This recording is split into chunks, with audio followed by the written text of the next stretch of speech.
vous en doutez, les conditions sanitaires nous ont imposé, une fois de plus, de nous réunir de manière présentielle. J'y ai tenu, nous y avons tenu, mais en formation restreinte, comme nous le permet l'état d'urgence sanitaire, ce qui fait que nous sommes bien entendu en format réduit, avec la possibilité d'avoir 2 procurations et d'avoir un quorum beaucoup plus réduit qu'en temps normal.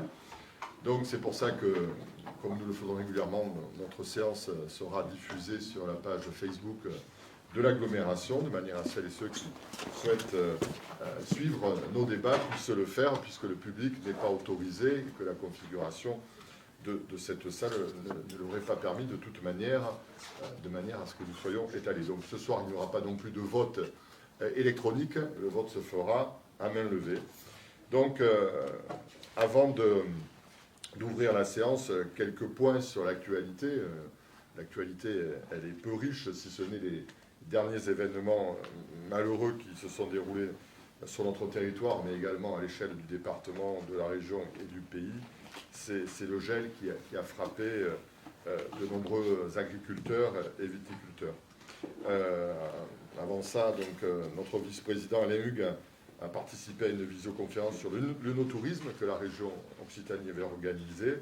Et puis ici même, lundi, j'ai reçu le préfet de l'Hérault, Jacques Witowski, et le secrétaire général pour la signature du protocole d'intention qui préfigure le CRTE, le contrat de relance et de transition écologique, qui est en train d'être élaboré par nos services et les services de l'État. Ce CRTE, ce contrat de relance qui s'inscrit dans le plan du gouvernement, le plan de relance, vise à simplifier l'ensemble des organismes qui existent, des démarches qui existent pour apporter des soutiens aux collectivités que sont les communes et les intercommunalités et les territoires.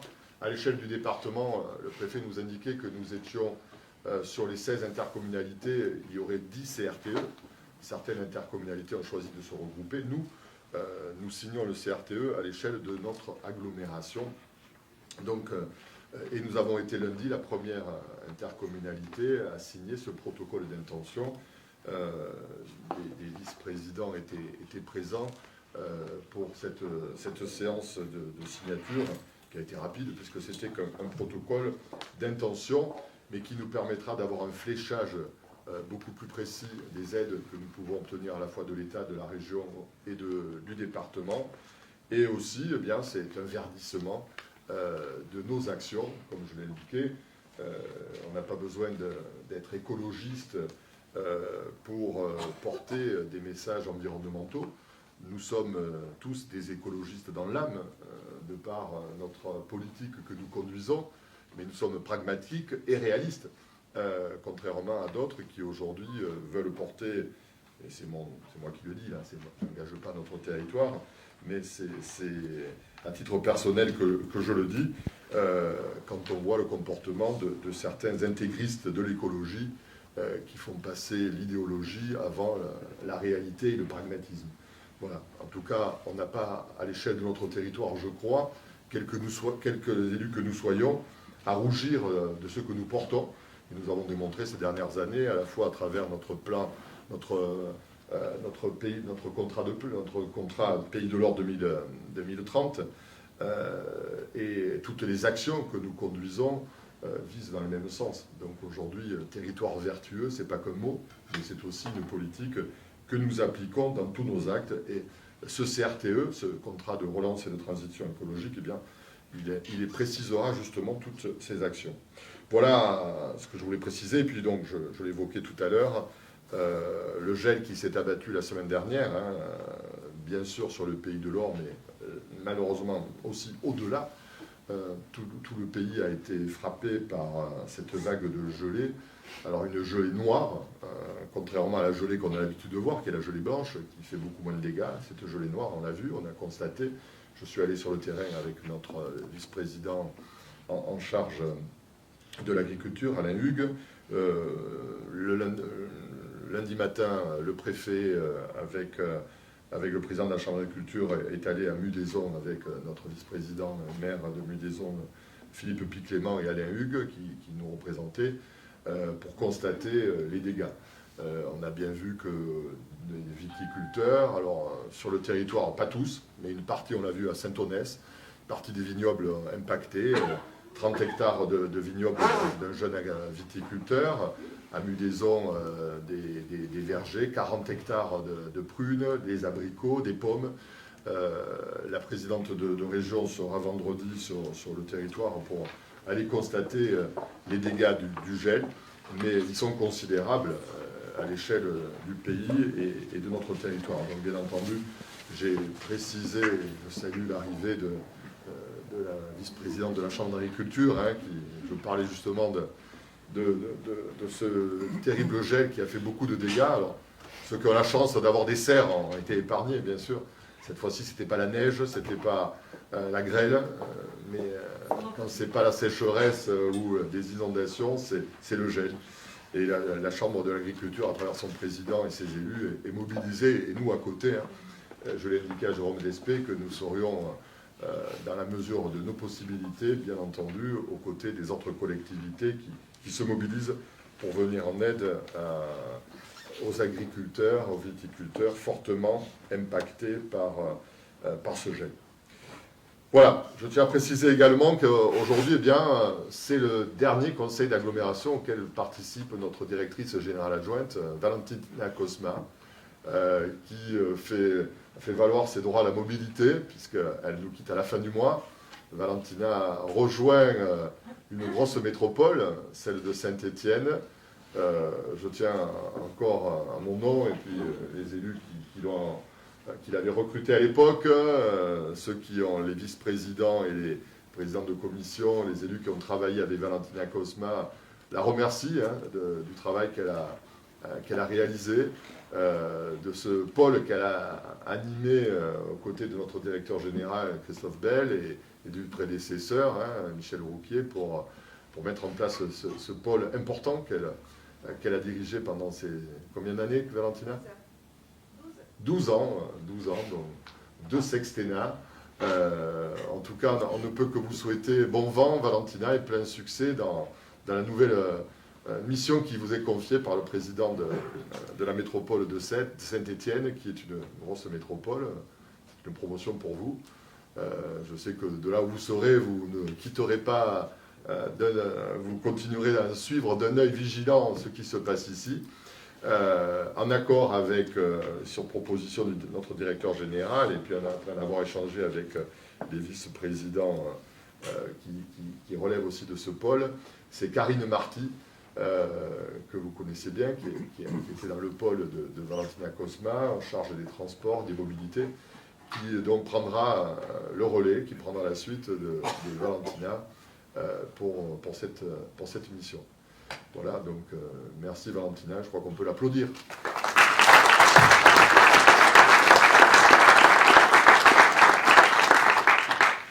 Alors, un autre départ du cabinet, il ne part pas très loin, lui, moins loin que Valentina, c'est Romain Dimot, qui avait rejoint le cabinet aux côtés de Stéphanie Dumagel, donc à la communication, il était en charge de la communication, qui était sur un tiers-temps maintenant au service communication de la ville de la Grande Motte, qui va remplacer quelqu'un qu'on a bien connu à l'agglomération, qui était chef du service communication, David Combe, qui avait rejoint la mairie de la Grande Motte, qui s'en va, lui, sur le bassin d'Arcachon, et c'est donc Romain Dimot qui prendra la suite à compter du 1er mai, et qui va donc rejoindre le service communication. Il va être donc en charge du service communication de la ville de la Grande Motte. Voilà Romain, et puis il y a d'autres départs, mais je ne vais pas faire la liste, je cite ceux qui sont présents parmi nous, mais vous aurez l'occasion de découvrir des départs, des arrivées. Voilà. Donc, merci à Madame Fernandez de votre présence, Madame la trésorière, de votre présence à cette séance du Conseil d'agglomération. Je propose de désigner comme secrétaire de séance Anthony Melin. Donc, je demande qui est contre et qui s'abstient. Donc, notre vice-président, Anthony Melin, je lui demande de procéder à l'appel.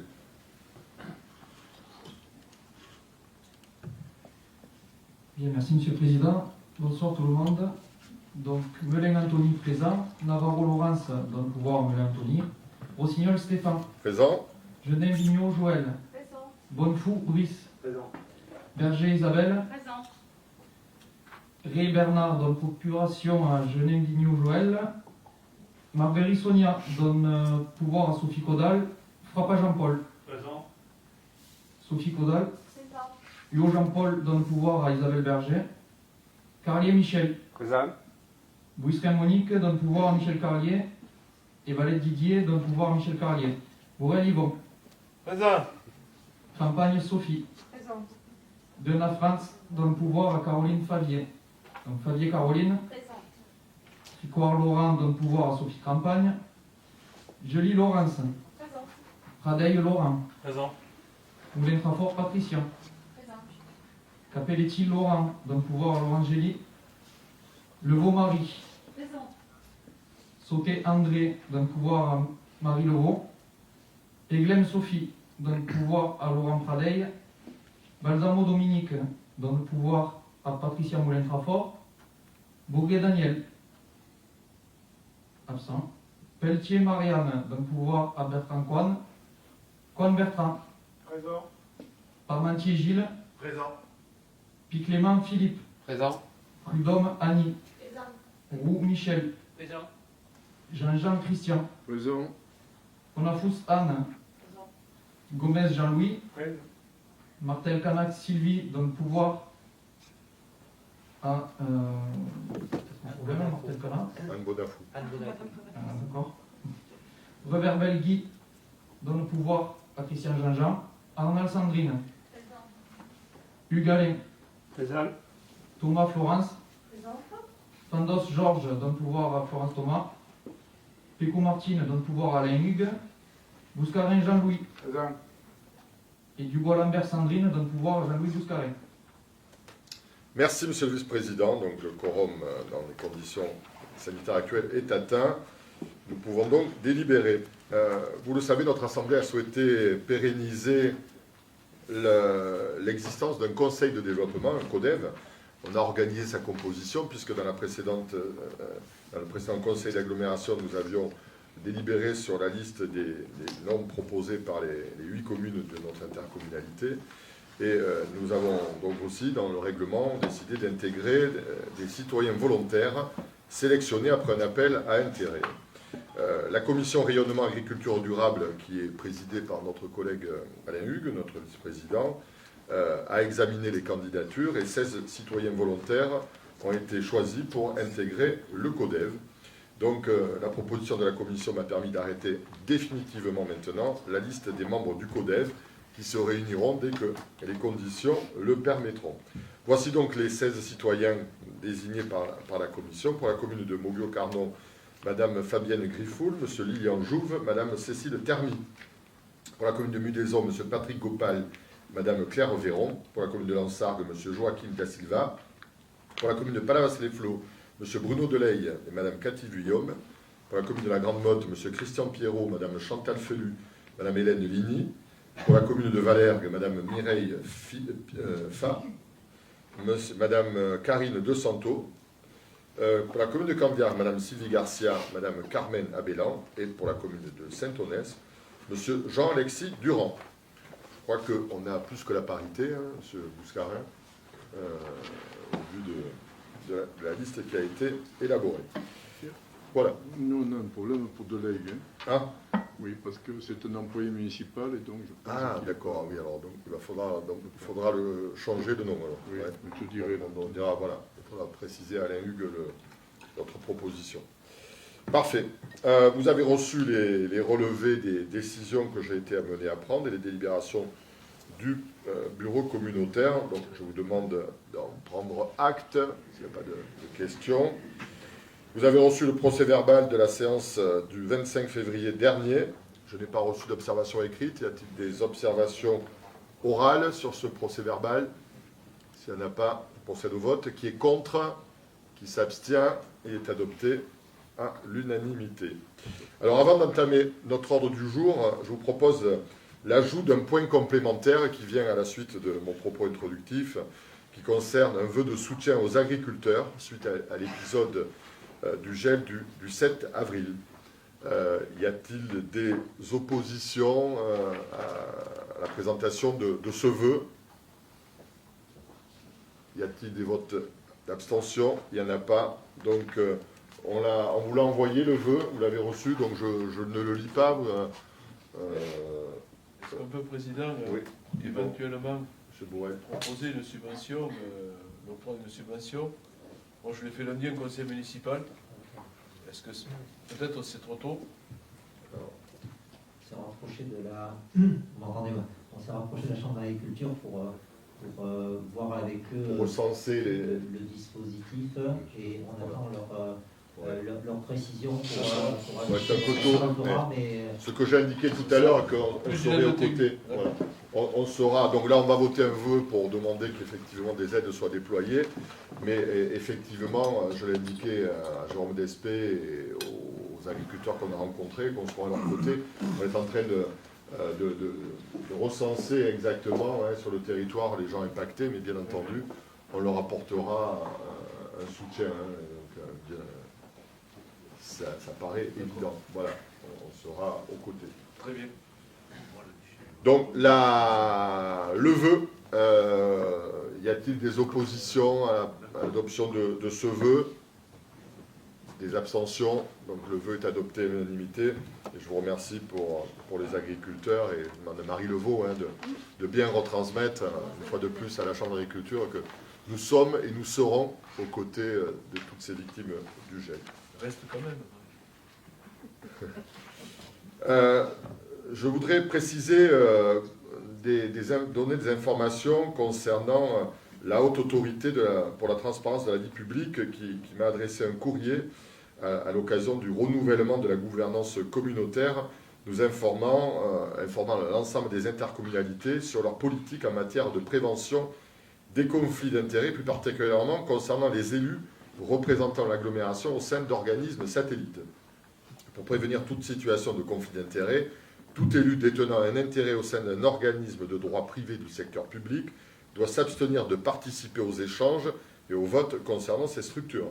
À l'occasion de notre ordre du jour, nous allons décider notamment l'attribution de subventions à la MLI, au PLI. Les élus qui siègent au sein de ces deux associations seront donc invités à sortir de notre amphithéâtre et à ne pas participer au débat ni au vote.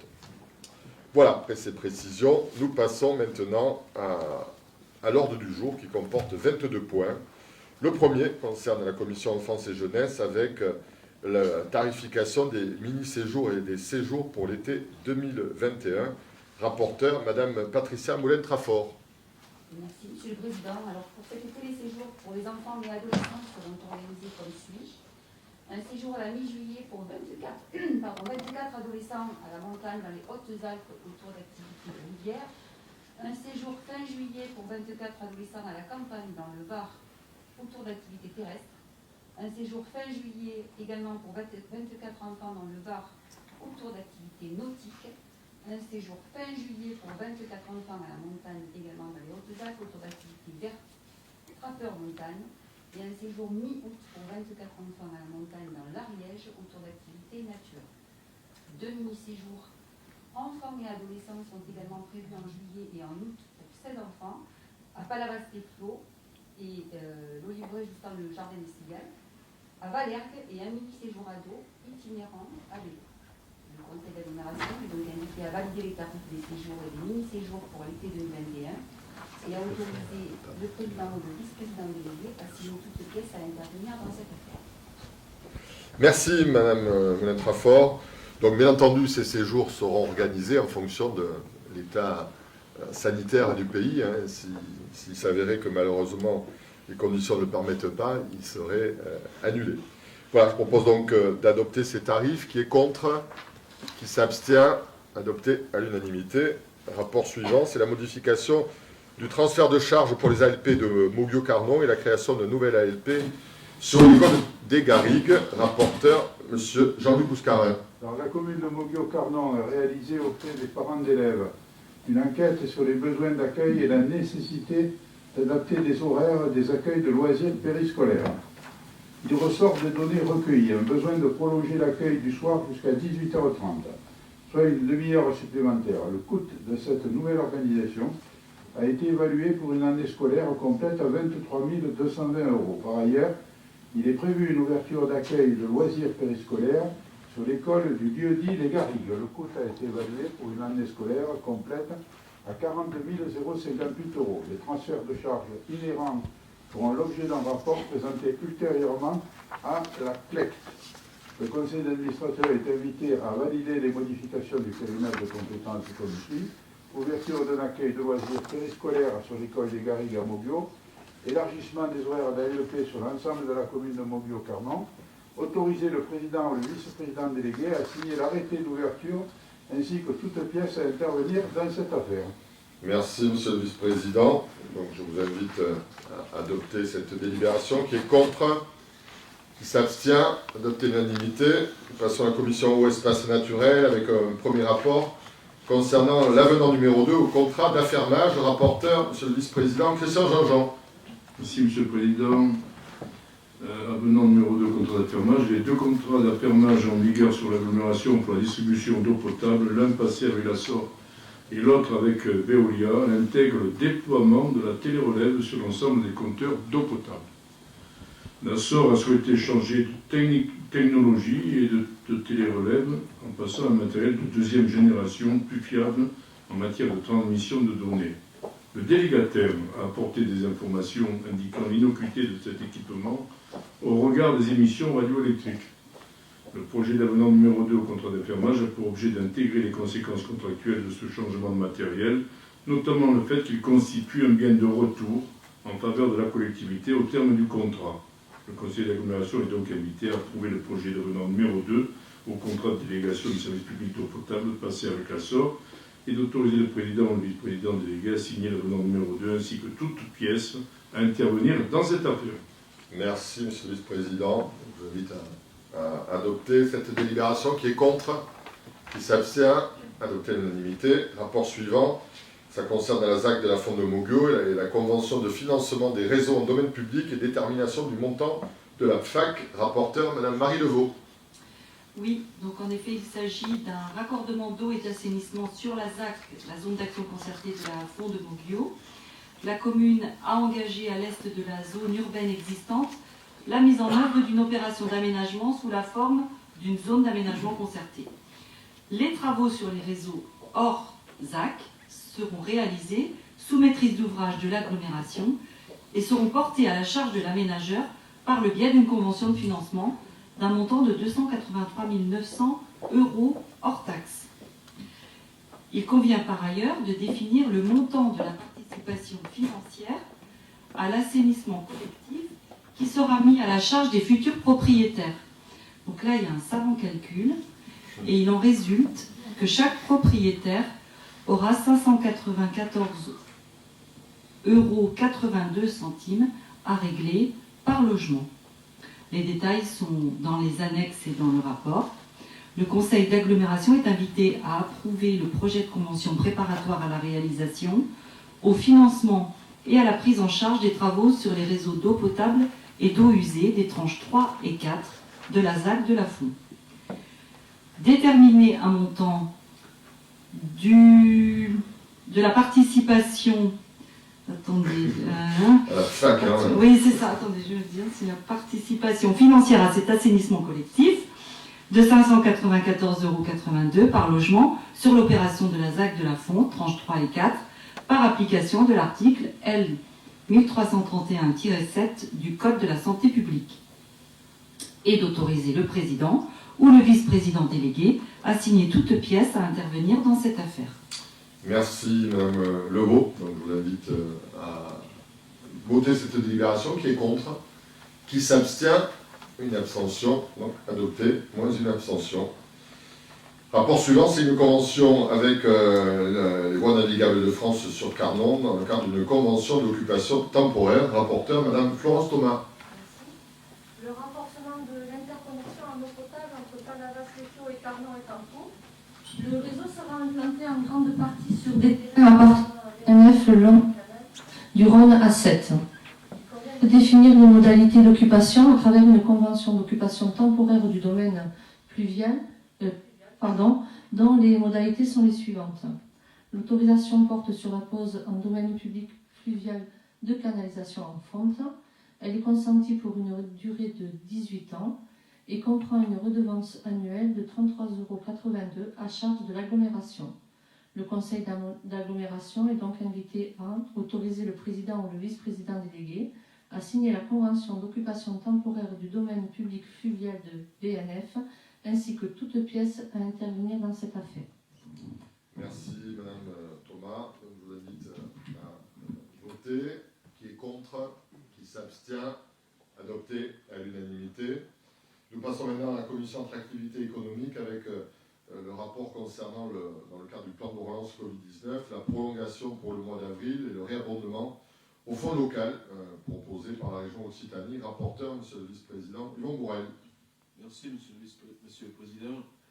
Il s'agit du plan de relance Covid-19 avec la prolongation pour avril et le réabondement au fonds local.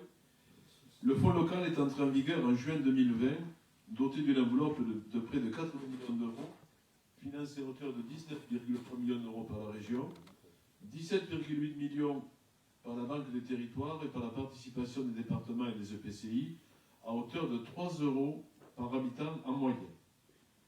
Le fonds local a évolué au fil du temps avec le prolongement de la crise sanitaire afin d'adapter le soutien aux entreprises et l'aide à la relance.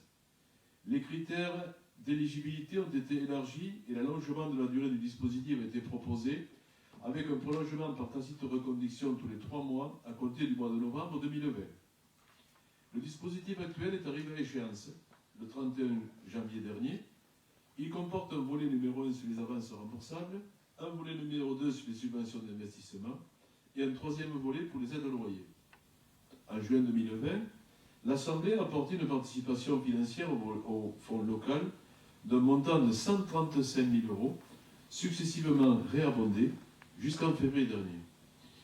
La région propose aujourd'hui aux 154 intercommunalités partenaires de prolonger le dispositif sur les volets 1 et 2 uniquement pour le mois d'avril. Maintenir l'engagement technique et financier de l'agglomération permettrait de continuer à soutenir les projets des entreprises qui souhaitent se moderniser, se diversifier ou se relancer suite à la crise sanitaire. Un prolongement du dispositif sur le territoire jusqu'au 30 avril 2021 nécessiterait un réabondement estimé à ce stade entre 60 à 70 000 € sur la base d'un rythme de dépôt des dossiers constaté ces derniers mois. Ainsi, le conseil d'agglomération est invité à approuver la proposition de prolongation du dispositif local jusqu'au 30 avril de ce mois-ci. Deuxièmement, prévoir un réabondement du fonds estimé à 70 000 € destiné à prolonger le dispositif pour le mois d'avril 2021. Enfin, autoriser le président ou le vice-président délégué à signer toute pièce à intervenir dans cette affaire. Merci, Monsieur le Vice-président. Voilà, effectivement, un dispositif auquel on a souscrit et qui fonctionne bien, puisque un certain nombre d'entreprises ont reçu des aides. À partir du moment où la région a apporté des aides, eh bien, nous sommes venus en complément de ces aides régionales pour les entreprises du Pays de l'Or. J'invite donc à adopter ce rapport. Qui est contre, qui s'abstient, il est adopté à l'unanimité. Le rapport suivant, ça concerne la convention triennale pour les années 2021 à 2023 avec la Chambre de commerce et d'industrie. Rapporteur, Monsieur le Vice-président Yvon Bourrel. On continue, merci Monsieur le Président. Donc il s'agit de notre partenariat, celui d'une convention triennale avec la CCI de l'Hérault pour les années 2021, 2022, 2023. Dans le cadre de sa compétence en matière de développement économique, l'agglomération et la CCI Hérault travaillent en collaboration, comme vous le savez, depuis plusieurs années. Compte tenu de la fin de la convention cadre de partenariat technique, le Pays de l'Or souhaite donner davantage de lisibilité aux actions menées conjointement pour les années à venir, cette année-ci, 2022 et 2023. En fait, ce dont il s'agit, c'est de poursuivre le partenariat autour des événements avec la CCI, notamment le prix de la TPE, très petite entreprise, les rendez-vous du financement, mais également élargir la collaboration dans 3 domaines que sont le développement commercial, l'animation économique des zones d'activité et l'observation économique. Il est ainsi proposé de conclure une convention cadre pluriannuelle sur les 3 années 2021, 2022, 2023 Ce qui m'amène à vous demander à approuver ce projet de convention dans le cadre triennal avec la CCI de l'Hérault et autoriser le président ou le vice-président délégué à signer la convention cadre triennale ci-jointe, que vous avez tous et toutes lues, ainsi que tout document intervenant dans cette affaire. Merci, Monsieur le Vice-président. Bon, voilà, une convention que nous renouvelons tous les 3 ans. Je propose de l'adopter. Qui est contre? Qui s'abstient? C'est adopté à l'unanimité. Rapport suivant, c'est une subvention complémentaire pour cette année 2021 au pli Est Héroltais. Rapporteur, Madame Isabelle Berger. Merci, Monsieur le Président. Le PLI est une association qui propose des parcours individualisés d'accès et de retour à l'emploi pour les personnes qui en sont le plus éloignées. En 2021, le PLI a sollicité une revalorisation de la subvention annuelle à hauteur de 67 600 € en raison d'une augmentation structurelle du besoin en financement de l'association. Afin de ne pas freiner le fonctionnement de l'association, il a été proposé en décembre d'attribuer une subvention de 60 000 € et de maintenir pour l'année 2021 l'objectif fixé conjointement de 226 participants issus du Pays de l'Or. Afin de préserver l'équilibre budgétaire de l'association pour cette année de transition, entre les programmes européens, le PLI sollicite le versement d'un complément de subvention de 7 600 €. Le Conseil d'agglomération est donc invité à attribuer une subvention complémentaire au PLI Est Héroltais pour l'année 2021 d'un montant de 7 600 € et d'autoriser le président ou le vice-président délégué à signer l'avenant numéro 1 à la convention financière 2021 ainsi que toutes les pièces à intervenir dans cette affaire. Merci, Madame Berger. Donc la présidente du PLI n'est pas la même, Louis Serein, donc elle n'a pas besoin de sortir. Mais alors je crois que Madame Genin-Vigneault, qui est-ce qui est... Vous en faites partie aussi? Non. Ouais, alors donc voilà, pour la procuration, vous ne votez pas pour elle. Madame Genin-Vigneault, qui est membre du PLI, va sortir pour ne pas participer au vote. Voilà, donc je vous invite à adopter cette subvention complémentaire pour le PLI. Qui est contre, qui s'abstient, c'est adopté à l'unanimité. Je vous remercie. Nous passons maintenant à la subvention pour cette année 2021, à la MLI, à la mission locale Petite Camargue Héroltaise. Et le rapporteur est M. Anthony Melin, notre vice-président. La mission locale jeune de la Petite Camargue Héroltaise accueille, informe, oriente et accompagne les jeunes de 16 à 25 ans dans l'objectif de les aider à résoudre l'ensemble des problèmes qui peuvent être un frein à leur insertion sociale et professionnelle. Il ressort du bilan annuel 2020 que l'antenne de Moguio a été en contact avec 2158 jeunes, 886 jeunes ont été accompagnés et 345 nouveaux jeunes ont été accueillis. Vous retrouverez au sein du rapport le détail des objectifs qualitatifs pour 2021. Il s'agit de poursuivre l'accompagnement global des jeunes, de déployer de nouvelles actions telles que les mises en situation professionnelle ou la découverte de métiers. La subvention demandée à l'agglomération du Pays de l'Or est de 136 500 €, soit un montant identique à celui de l'année 2020. Le budget global de la structure est de 1 491 708 €. À partir de cette année, la subvention est adossée à des objectifs qualitatifs portant sur l'ensemble des actions relatives aux axes de travail 2021 qui feront l'objet d'un bilan spécifique. Le paiement du solde de la subvention, soit 20%, sera conditionné à l'atteinte de ces objectifs. Donc, le conseil d'agglomération est invité à attribuer une subvention de 136 500 € à la mission locale Petite Camargue Héroltaise pour l'année 2021 et à autoriser le président ou le vice-président délégué à signer la convention financière correspondante ainsi que toutes les pièces à intervenir dans cette affaire. Merci, Monsieur le Vice-président. Alors, la présidente de l'MLI, qui est notre collègue Sylvie Martel-Canac, n'est pas présente, donc elle n'a pas besoin de sortir. Nous pouvons donc passer au vote. Qui est contre? Qui s'abstient? C'est adopté à l'unanimité. Je vous remercie. Nous passons maintenant à la commission Territoire Habitat avec première délibération qui est la signature de la convention d'utilité sociale, plus CDC Habitat et CDC Habitat Social. Rapporteur, Madame Sophie Caudal.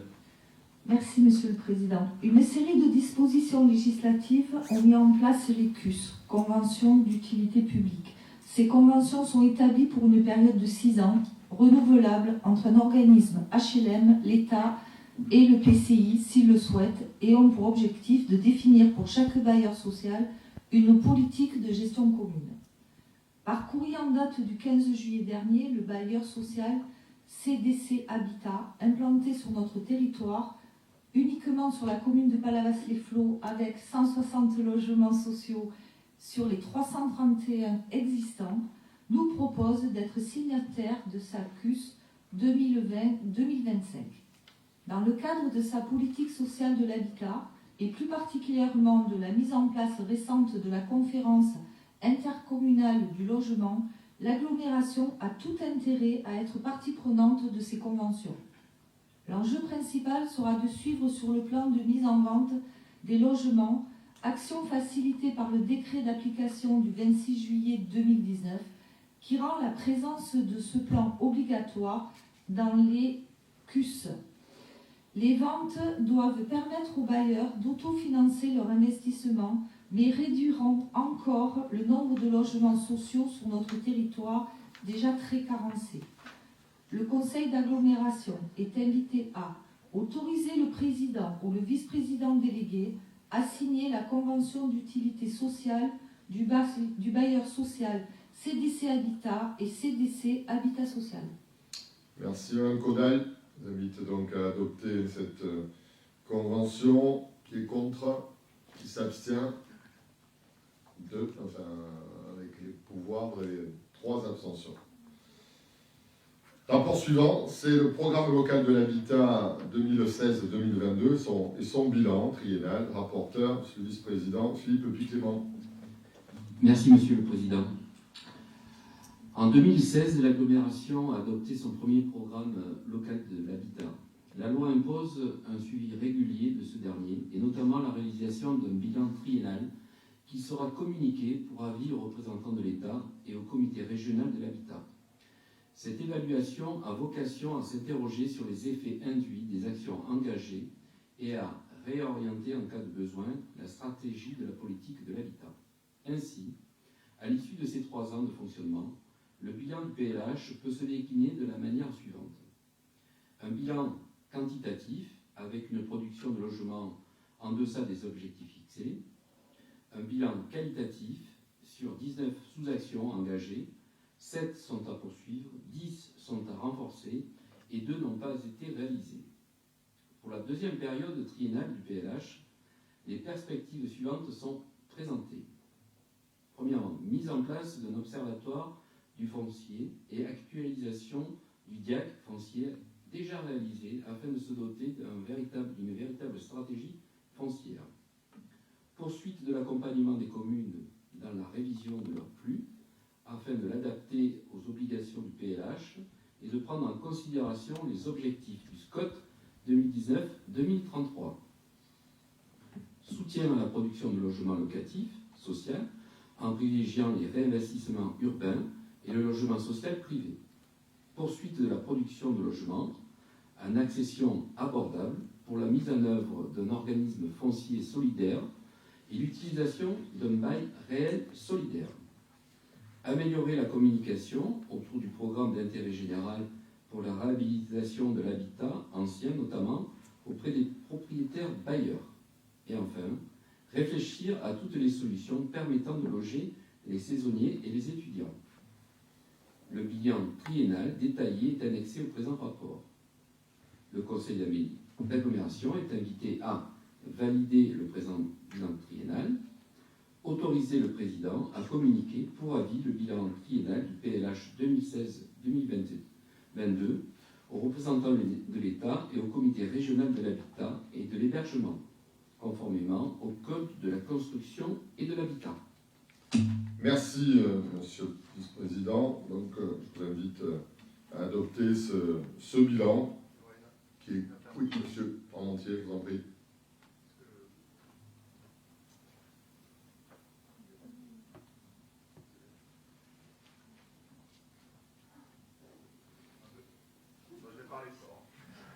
Bon, alors, on n'a pas... Je vais parler fort.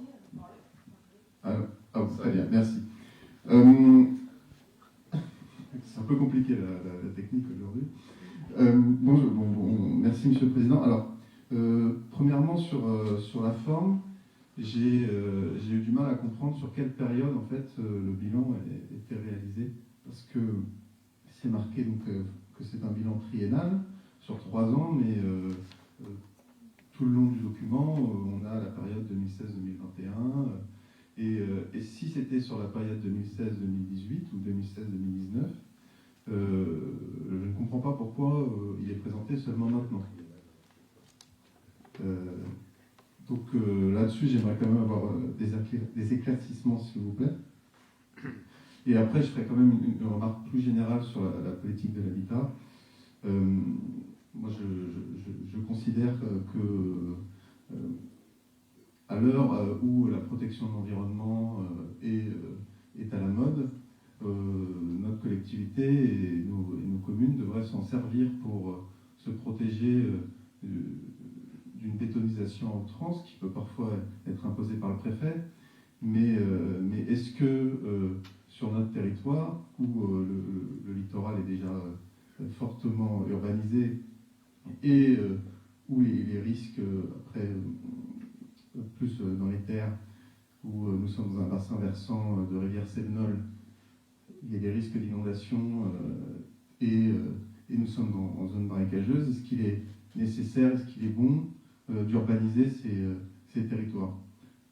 Moi, je pense que nous devons utiliser ces arguments-là pour jouer contre les promoteurs, contre le préfet qui impose de construire toujours plus de logements et qui peuvent dénaturer la qualité de vie et le cadre de vie que nous connaissons aujourd'hui. Je vous remercie. Monsieur Valentina Cosma c'est son Paul. On va vous donner un micro, Valentina. Alors déjà sur la période 2016-2022, c'est mi-2016-mi-2022.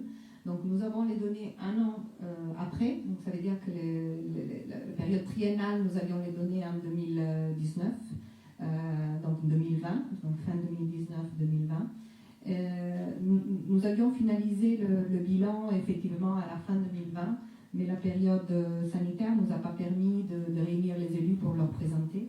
Donc ça a été fait en tout 2021 et donc d'où la présentation aujourd'hui en conseil communautaire. Et pour ce qui est de la production de logements, vous avez raison, effectivement, la production de logements ne doit pas être faite de manière aléatoire. Elle est faite dans le cadre des enveloppes foncières qui ont été identifiées dans le cadre du SCOT, qui lui a prévu une forte réduction, vous avez raison, effectivement, des zones à urbaniser sur les 15 années à venir. Et c'est donc dans ces enveloppes-là, et uniquement dans ces enveloppes-là, qu'il est prévu une production de logements. Je ne sais pas si j'ai répondu à votre question. Merci, Mme Cosma. Voilà. Donc, s'il n'y a pas d'autres questions, je vous invite à adopter ce bilan. Qui est contre? Qui s'abstient? Adopté avec une voix d'abstention. Nous continuons toujours sur le PLH avec le lancement du nouveau PLH, un plan local de l'habitat, et le rapporteur est toujours notre vice-président Philippe Piclément. Merci, Monsieur le Président.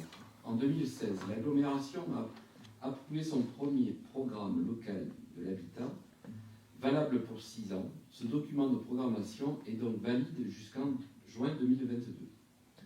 Afin de répondre aux obligations réglementaires, et notamment à la loi du 13 août 2004 relative aux libertés et responsabilités locales, il conviendrait dès aujourd'hui de relancer les démarches permettant d'obtenir un nouveau PLH sans rupture avec l'ancien. Toutefois, plusieurs critères nous permettent de penser qu'il serait plus judicieux, comme le permet l'article 302-4-2 du CCH, de proroger de 2 ans le PLH actuel. Cette prorogation permettrait à l'agglomération d'obtenir le temps nécessaire pour élaborer son nouveau document de programmation dans des délais moins contraints, privilégiant ainsi la qualité de la réflexion et la pertinence des orientations, objectifs et actions envisagées, tout en assurant une continuité de la politique menée. Afin d'accéder à cette prorogation, 2 conditions doivent être remplies. Valider, d'une part, par délibération le lancement du nouveau PLH, d'autre part, obtenir l'autorisation du préfet. Le conseil d'agglomération est invité à valider le lancement du nouveau programme local de l'habitat, autoriser le président ou le vice-président délégué à signer toute pièce à intervenir dans cette affaire. Merci, M. Piclément. Je propose donc d'adopter ce lancement. Qui est contre? Qui s'abstient? Adopté à l'unanimité. Rapport suivant, il s'agit du versement que nous faisons traditionnellement d'aide financière dans le cadre de l'opération FDI Habitat pour la résidence l'exclusive sur la commune de Mauguio-Carnon. Et le rapporteur est M. Laurent Pradeil. Merci, Monsieur le Président. Dans le cadre du règlement d'intervention en faveur du logement locatif social du Pays de l'Or, la société FDI Habitat sollicite l'agglomération du Pays de l'Or pour le financement de son opération résidence l'exclusive à Mauguio. Cette opération de construction prévoit la réalisation de 16 logements locatifs sociaux collectifs. Cette opération répondant aux critères d'attribution du règlement d'une aide totale de 8 000 € pourrait être accordée. En contrepartie, cela donnerait lieu à un droit réservataire d'un logement. La livraison de cette opération est prévue pour le premier trimestre 2022. Le conseil d'agglomération est donc invité à approuver le versement d'une aide financière à la société FDI Habitat pour un montant de 8 000 €, à autoriser le président ou le vice-président délégué à signer la convention ci-après annexée précisant les modalités de versement de l'aide, à autoriser le président ou le vice-président délégué à signer la convention ci-annexée précisant les modalités de la réservation du logement aidé, à autoriser le président ou le vice-président délégué à signer tout autre document nécessaire à l'exécution de la présente délibération. Merci, M. Pradeil. Je vous invite à adopter. Qui est contre? Qui s'abstient? Une abstention. Adopté. Rapport suivant, toujours dans le cadre de ce versement d'aide financière. C'est une nouvelle opération de FDI Habitat sur la résidence Castanea, sur le lot 2 de la tranche 4 de la ZAC des Châtaigniers, sur la commune de Saint-Onès. Et rapporteur, c'est justement son maire vice-président, Alain Hugues. Merci, Monsieur le Président. Dans le cadre du règlement d'intervention en faveur du logement locatif social du Pays de l'Or, la société FDI Habitat sollicite l'agglomération du Pays de l'Or pour le financement de son opération résidence Castanea à Saint-Onès. Cette opération de construction prévoit la réalisation de 48 logements locatifs sociaux collectifs. Cette opération, répondant aux critères d'attribution du règlement, une aide totale de 8 000 € pourrait être accordée. En contrepartie, cela donnera lieu à un droit réservataire d'un logement. La livraison de cette opération est prévue pour septembre 2022. Le conseil d'agglomération est invité à approuver le versement d'une aide financière à la société FDI Habitat pour un montant de 8 000 €, autoriser le président ou le vice-président délégué à signer la convention aussi annexée précisant les modalités de versement de l'aide, autoriser le président ou le vice-président délégué à signer la convention aussi annexée précisant les modalités de réservation du logement aidé, autoriser le président ou le vice-président délégué à signer tout autre document nécessaire à l'exécution de la présente délibération. Merci, Monsieur le Vice-président. J'invite à adopter cette aide financière. Qui est contre? Qui s'abstient? Une abstention. C'est adopté. Il s'agit maintenant de voter une garantie d'emprunt pour le financement de l'opération résidence ivoire sur la ZAC Louplan-des-Airs à Mudaison. Le rapporteur est Mme Annie Prudhomme. Merci, Monsieur le Président. Dans le cadre du règlement d'intervention en faveur du logement locatif social du Pays de l'Or, dans le cadre du règlement d'intervention en faveur du logement locatif social du Pays de l'Or, la société Un Toit pour tous sollicite l'agglomération du Pays de l'Or pour l'obtention de garanties d'emprunt destinée à financer l'opération résidence ivoire située dans la ZAC Louplan-des-Airs à Mudaison. Cette opération de construction prévoit la réalisation de 30 logements locatifs sociaux. La garantie d'emprunt accordée à hauteur de 75% ouvre un droit de réservation de 15% des logements de cette opération, soit 5 logements au bénéfice de l'agglomération. La livraison de cette opération est prévue pour septembre 2021.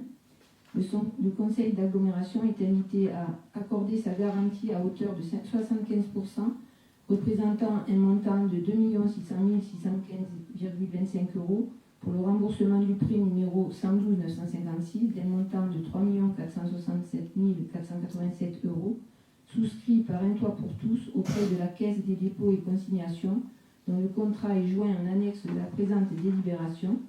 S'engager pendant toute la durée du contrat de prêt à libérer en cas de besoin des ressources suffisantes pour couvrir les charges de celui-ci. Autoriser le président ou le vice-président délégué à signer tout document nécessaire à l'exécution de cette décision, notamment les conventions de garantie d'emprunt et de réservation. Merci Madame Prudhomme. Donc j'invite à adopter cette garantie d'emprunt. Qui est contre? Qui s'abstient? Une abstention, c'est adopté. Administration générale, il y a un rapport. J'ai été saisi par la commune de Moguio-Carnon et son maire, notre collègue Yvon Borel, qui a proposé d'ajuster sa représentation au sein des commissions thématiques communautaires.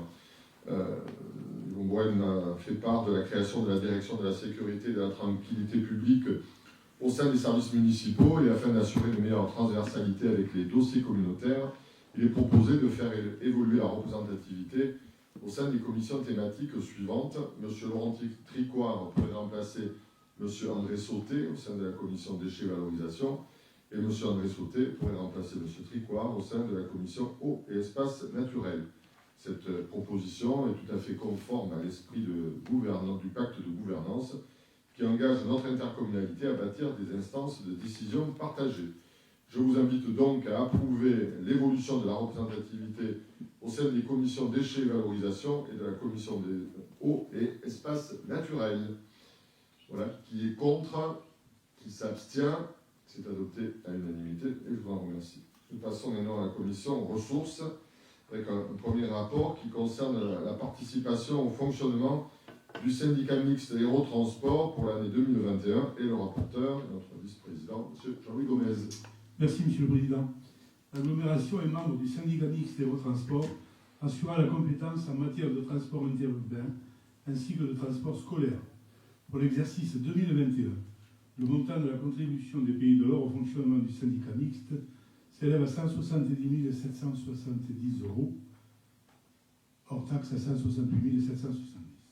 Le conseil d'agglomération est invité à verser au syndicat mixte des transports en commun de l'Hérault, au titre de l'année 21, une subvention complémentaire de prix de 20 000 € hors taxe, soit 22 000 € TC.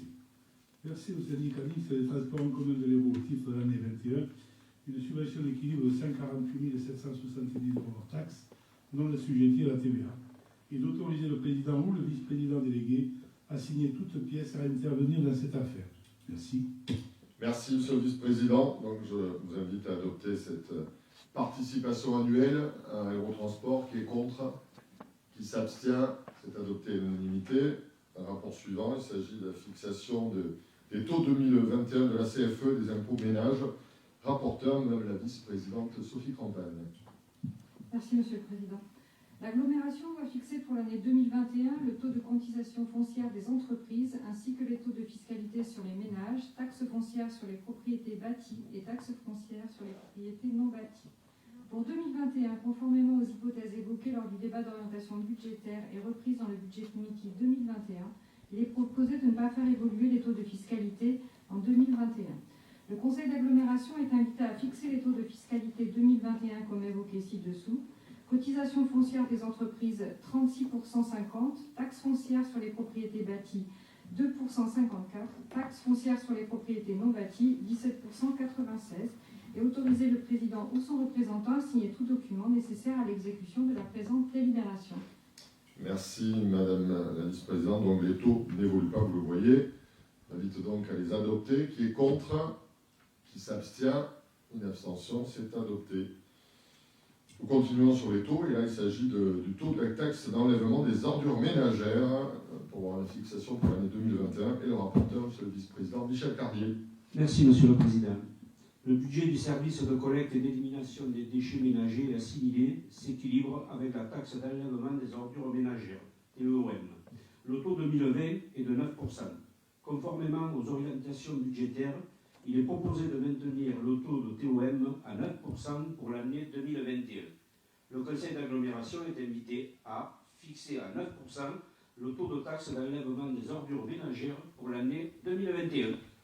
Merci, monsieur le vice-président. Donc là aussi, vous le voyez, pas d'augmentation, contrairement à des voisins qui augmentent. Nous ne touchons pas pour l'instant notre taxe d'enlèvement des ordures ménagères. Donc qui est contre? Oui, monsieur Coine. Je suis pas contraint, mais je pose une question parce que quand on regarde le budget, les prévisions, on voit qu'on dérape un peu et que le rapport d'analyse justement de cette prévision, on dit qu'on va perdre un peu d'argent au fur et à mesure des années qui vont venir. Donc on est face à une perspective où si ce service est financé à 100% par la TOM, on va avoir un déficit qui ne pourra pas être couvert par ce taux-là. Donc je sais que c'est toujours difficile d'augmenter les taux, mais comment on va envisager la suite, sachant que ce déficit, à moins qu'on ne soit pas sûr de ce déficit, comment on va envisager stratégiquement le lissage de l'augmentation qui semble inéluctable, quoi. Christophe, vous pouvez répondre sur la partie finance, s'il vous plaît. Oui, on a annexé au rapport, on l'avait présenté en commission déchets, également en commission finances, des hypothèses prospectives. C'est-à-dire qu'en fait, pour éclairer les décisions des élus, on a fait une projection des actions menées sur le service environnement, collecte et traitement des déchets, de l'ensemble de la structure des charges, notamment des charges d'incinération et des charges de collecte. Et à côté de ça, on a mis en face les ressources. Dans l'ancien mandat, en 2019, le taux de TOM était à 10%. Donc il a été abaissé au moment où le coût de l'incinération a baissé. En 2022-2023, en fonction de de la politique qui sera arrêtée en matière de traitement des déchets, le Pays de l'Or aura, comme l'ensemble des EPCI membres du SPEP, un nouveau coût d'incinération. Si le coût d'incinération qui est arrêté en fonction de la stratégie de l'ensemble des EPCI du SPEP, si le coût d'incinération évolue à la hausse, la question du taux de TOM pourra se poser. Parallèlement, à partir de 2023-2024, plutôt 2024, on sera amené aussi à apporter une solution au traitement des biodéchets. Le traitement des biodéchets est a priori moins coûteux que le traitement des déchets par incinération. Donc là aussi, selon les orientations qui seront arrêtées en matière de collecte et de traitement des biodéchets, on peut aussi avoir une baisse des coûts. Donc d'un côté peut-être une hausse des coûts, d'un autre côté peut-être une baisse des coûts. Et l'Assemblée délibérante, les commissions, autour des années 2023-2024, seront amenées à re-questionner le sujet. Donc ce qui est intéressant, c'était plutôt de vous donner de la visibilité sur l'ensemble des charges et sur l'ensemble des produits, de façon à ce que la stratégie politique qui sera arrêtée intègre bien les implications financières qui seront sous-jacentes. Voilà, ça répond aux questions, M. Pan. Bien, je propose donc d'adopter cette taxe. Qui est contre, qui s'abstient, une abstention, c'est adopté. Nous passons à la taxe GEMAPI 2021. Le rapporteur, M. le vice-président, Christian Jean-Jean. Merci, M. le Président. L'agglomération, comme toutes les intercommunalités à fiscalité propre, assume depuis le 1er janvier 2018 les missions regroupées sous le terme GEMAPI, gestion des milieux aquatiques, prévention des inondations. Le programme prévisionnel de dépenses aussi après annexé recense l'ensemble des projets identifiés à ce jour et relevant de la compétence GEMAPI. Il est établi pour la période 2018 à 2025. Le montant devant être couvert par le financement communautaire correspond à 5,5 millions d'euros. Ce montant, après les actualisations effectuées au fil des projets, est proche de celui des années précédentes et notamment du montant qui avait été conduit en 2017 à retenir l'instauration d'une taxe GEMAPI pour assurer le complément de financement indispensable pour faire face aux nouvelles dépenses. Les précédentes taxes GEMAPI avaient été définies sur la base d'une recette de 400 000 € par an, en tenant compte d'un lissage pluriannuel des dépenses. Il est proposé de maintenir un montant identique pour 2021. Cette taxe ramenée à la population du Pays de l'Or, population de référence dite DGF, de 67 754 habitants, conduit à un coût de 5,9 € habitant an, nettement inférieur au plafond réglementaire de 40 € habitant an. Le conseil d'agglomération est donc invité à retenir le programme prévisionnel pluriannuel de dépenses identifiées au titre de la compétence GEMAPI, arrêter le montant 2021 de la taxe GEMAPI à la somme de 400 000 €, demander aux services fiscaux de définir les taux correspondant à ce budget pour leur application aux impôts locaux et d'en effectuer le prélèvement, et enfin autoriser le président ou la vice-présidente déléguée à signer toute pièce à intervenir dans cette affaire. Merci, monsieur le vice-président. Donc, même taux que l'année précédente. Oui, monsieur Coine, vous en prie. Oui, je vais faire un peu la même question, je me doutais. Parce que là, c'est beaucoup plus grave. On a un plan d'investissement. GEMAPI couvre normalement 100% des investissements à charge de l'agglo pour protéger notre territoire des inondations, etc. Quand on regarde l'échéancier, il y a certains postes qu'on ne retrouve pas dans cet échéancier jusqu'en 2025, notamment pour ce qu'on appelle les mesures pour atténuer les effets d'inondation, etc. Donc c'est des montants importants qui ne sont pas programmés. Donc il me semble que le budget, les engagements de l'agglo, en vertu de ses responsabilités à cet égard, ne vont faire qu'augmenter par rapport. Je trouve que cette programmation, elle me paraît pessimiste, en termes financiers, parce que je possède au moins. Donc voilà, je ne sais pas comment on va rattraper, parce qu'on va arriver, on va sans arrêt avoir du mal à financer des actions prioritaires, ne fût-ce que prioritaires. Monsieur le vice-président. Oui, mais mon cher collègue, merci de me poser une telle question. Ça me fait plaisir parce que nous sommes en train de réfléchir, bien entendu, sur l'évolution. Si nous allons jusqu'en 2025, il est bien évident que tout cela va être coordonné et mis en forme et que nous déciderons bientôt ce qu'il faut mettre en face de cette compétence. Mais il est bien évident qu'il nous faut savoir un petit peu ce que vont faire toutes les autres collectivités autour de nous pour prendre en charge la part qui nous incombe. Mais il est bien évident que ça sera au-delà de 400 000 € par an. Ça c'est sûr. Mais pour l'instant, nous ne pouvons pas fixer autre chose et nous sommes en train de travailler dessus. Voilà, justement, il y a un prévisionnel, mais c'est clair que là, par contre, nous serons amenés, en effet, à revoir le montant de cette taxe. Vous avez justement raison, que par rapport au programme d'investissement à venir, il faudra la réévaluer, c'est évident. Merci beaucoup. Merci à vous. Bien, je vous invite à l'adopter. En attendant, qui est contre, qui s'abstient, adopter l'unanimité. Nous passons maintenant à la modification du tableau des effectifs. Rapporteur, Madame la Vice-présidente Sophie Campagne. Merci, Monsieur le Président. Les différentes évolutions au sein des services nécessitent la création, la transformation et la suppression de certains emplois. Il est proposé de créer un poste et de supprimer simultanément 11 postes. En outre, l'agglomération a souhaité saisir l'opportunité de créer des contrats de projet issus de la loi de transformation de la fonction publique. Ce nouveau type de contrat permettra de recruter un agent par contrat à durée déterminée pour mener à bien une opération ou un projet identifié dont la réalisation constituera l'échéance du contrat. Ces emplois doivent être inscrits au tableau des effectifs. Ainsi, il est proposé à compter du 1er mai 2021 la création de 8 contrats de projet pour mener à bien des missions très diverses. À titre d'exemple, un agent est recruté pour assurer une mission sur le règlement général sur la protection des données et un autre en qualité de conseiller numérique. Le comité technique a émis un avis favorable. Le conseil d'agglomération est invité à modifier le tableau des effectifs conformément aux dispositions citées ci-dessus. Merci Madame la Vice-présidente. Donc je vous invite à adopter cette modification du tableau des effectifs qui prend en compte donc le départ de Valentina Cosma notamment et la nomination de Karine Marty. Donc qui est contre, qui s'abstient, une abstention, c'est donc adopté. Dernier rapport, il s'agit de l'approbation du choix du concessionnaire pour la concession de services pour la fourniture et l'installation, la gestion, l'entretien du mobilier urbain affecté au service d'abri voyageurs et de mobilier publicitaire.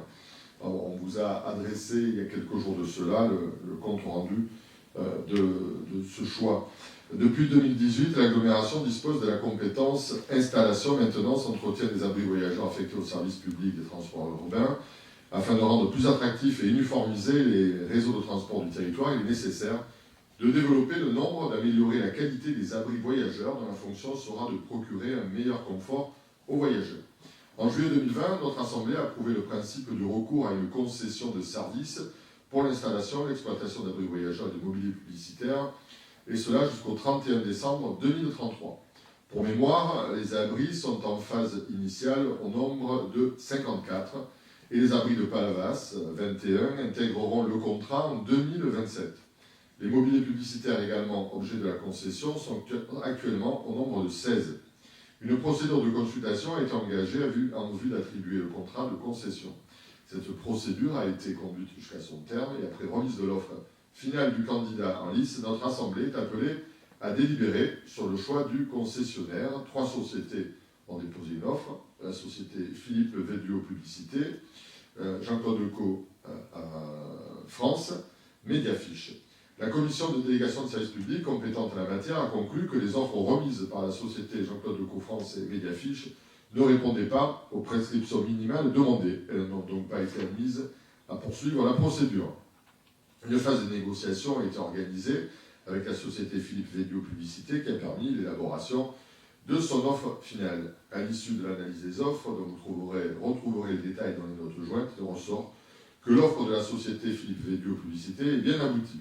Sur le volet financier, cette société se montre ambitieuse sur les recettes d'exploitation tout en versant des redevances d'un bon niveau à la collectivité, 7 000 € par an, et 17,5% des recettes publicitaires, soit une moyenne annuelle que nous estimons à 33 628 €.